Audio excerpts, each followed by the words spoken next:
24 घंटे के अंदर में ही भारतीय जनता पार्टी को इतने बड़े बड़े झटके लगेंगे कि प्रधानमंत्री नरेंद्र मोदी भी शायद ये सोच नहीं पाए होंगे कि बीजेपी के मौजूदा सांसद उनका साथ चुनाव के समय में छोड़कर चले जाएंगे। पहले हरियाणा में जो 10 लोकसभा सीटें हैं उनमें के एक सांसद बृजेंद्र सिंह, उन्होंने पार्टी से इस्तीफा दिया, कांग्रेस पार्टी में शामिल हो गए। 24 घंटा भी नहीं बीता कि राजस्थान में वहां के जो चूरू के सांसद हैं राहुल कसवा, उन्होंने पार्टी से इस्तीफा दिया और वो कांग्रेस में शामिल हो गए। सामने कल भी हमारे हरियाणा के एमपी के सांसद किसान परिवार, किसान के बेटे आए और आज फिर एमपी लगातार 5-6 बार एमपी रहना उस परिवार का और खुद का 2 बार एमपी रहना, ये किसानों के खिलाफ जो केंद्र की जो नीति है, जो दमनकारी नीति है, उससे परेशान होकर के हमारे साथ में कांग्रेस पार्टी के साथ में जुड़े हैं। सामंतवादी सोच के लोगों की जो सोच थी वो आगे बढ़ती जा रही थी और किसान की आवाज को अनसुना किया जा रहा था। ऐसे अनेकों मुद्दे रहे जिन मुद्दों के ऊपर मैंने आज कांग्रेस पार्टी के परिवार का हिस्सा। आपको याद होगा 2014 और 2019 में किस तरीके से कांग्रेस पार्टी और दूसरी पार्टियों के नेता भारतीय जनता पार्टी में आते थे और भाजपा में बड़ा शोर शराबा और हंगामा होता रहा, और वो सिलसिला अब भी चल रहा है। बीजेपी में जब दूसरी पार्टियों के नेता आते हैं तो बहुत हंगामा होता है, लेकिन कांग्रेस पार्टी में 2 राज्यों के 2 दिग्गज नेता शामिल हुए हैं और उनके साथ बहुत बड़ी संख्या में समर्थक शामिल हुए हैं। राजस्थान में तो राहुल कसवा के आने से चूरू और आसपास के जिलों में कहा जा रहा है कि बहुत जबरदस्त बीजेपी को नुकसान होगा, और हरियाणा में भी उसी तरह की स्थिति है। विजेंद्र सिंह और वीरेंद्र सिंह जो उनके पिताजी थे, उनको तो 2014 में प्रधानमंत्री नरेंद्र मोदी ने अपनी कैबिनेट में शामिल कराया था। तो इस तरीके से प्रधानमंत्री नरेंद्र मोदी का उनके सांसद ही साथ छोड़कर जा रहे हैं।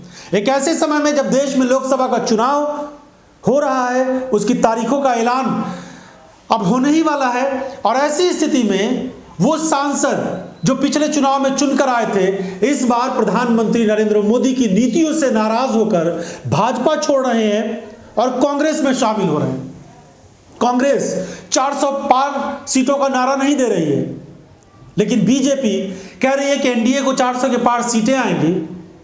इसके बावजूद कि भारतीय जनता पार्टी में जबरदस्त उथल पुथल मची है, अपने नेता पार्टी को छोड़ रहे हैं। नितिन गडकरी जैसे नेता पार्टी से जबरदस्त तरीके से नाराज हैं। ये खबरें अक्सर आती रहती है। उनको तो उद्धव ठाकरे की तरफ से ऑफर भी आ गया। मीडिया में ये खबर चल रही है कि नितिन गडकरी जबरदस्त नाराज हैं, नाराजगी से वो कोई और फैसला भी ले सकते हैं। वैसे ये बहुत मुश्किल है कि नितिन गडकरी पार्टी छोड़ दे, क्योंकि वो संघ के मजबूत स्तंभ हैं। ऐसी स्थिति में वो भारतीय जनता पार्टी को नहीं छोड़ सकते हैं, ऐसा लोग बता रहे हैं। लेकिन बड़ी दिक्कत यह है बीजेपी के सामने कि अगर इस चुनाव के समय में उनके पुराने और बड़े नेता पार्टी का साथ छोड़ेंगे तो क्या चुनाव में एक गलत मैसेज नहीं जाएगा। इसीलिए प्रधानमंत्री नरेंद्र मोदी शायद अलग अलग तरह की रणनीति पर अब काम कर रहे हैं, और ये सारी चीज़ें जो अब नई नई चीज़ें आ रही हैं, चाहे वो सीएए का मामला हो या दूसरी और भी बहुत सारी चीज़ें, वो सब भी उसी का एक हिस्सा है कि पीएम मोदी को लग रहा है कि राम मंदिर 370 और इन सब के अलावा बहुत सारी सरकारी योजनाएं या फिर दूसरी पार्टियों के नेताओं को अपने पार्टी में शामिल करा लेना ही काफ़ी नहीं हो रहा है। जनता के बीच प्रधानमंत्री नरेंद्र मोदी को ऐसा नहीं लग रहा है कि ऐसा संदेश गया है कि एक बार फिर से वो प्रधानमंत्री देश के बन जाएं, इस तरह का मैंडेट आ सकेगा।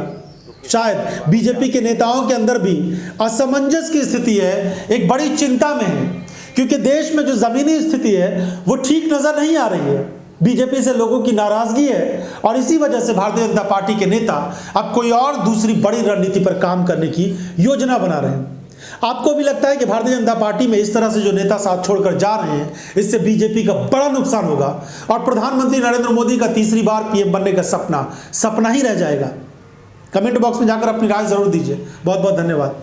आज कांग्रेस पार्टी के अंदर शामिल होने पर मेरी लोकसभा के अंदर जन भावनाएं जिस रूप में थी, किसान कौम जिस रूप से परेशान थी, उसकी आवाज को दबाया जा रहा था।